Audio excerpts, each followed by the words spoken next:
પાડીને જાહેરમાં વેચશે તો 11,000 નો દંડ, ઘરે દારૂ ઉકાળીને કોઈ બીજાને આલશે તો 51,000 રૂપિયા દંડ, 5100 બહાર પીને આવશે અને ગામમાં ધમાલ કરશે તો એને 1100 રૂપિયા દંડ ભરવો પડશે. અને જો આ કોઈ માન્ય કાયદાકીય માન્ય નહીં કરે, કોઈ દંડ નહીં ભરે તો એને ગામમાંથી બહિષ્કાર કરવામાં આવશે. દૂધમાંથી, ગામમાં કોઈ દુકાનેથી, સામાનમાંથી, બધી રીતે ગામમાંથી બહિષ્કાર કરવામાં આવશે. કોઈ સામાજિક પ્રસંગ હોય, કોઈ પણ પ્રસંગમાં ગામમાં બોલાવવામાં આવશે નહીં. વ્યક્તિને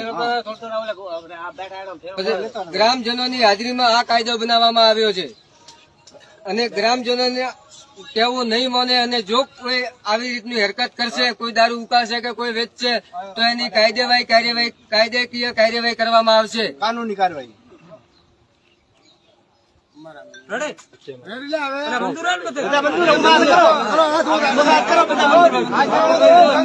મંજૂર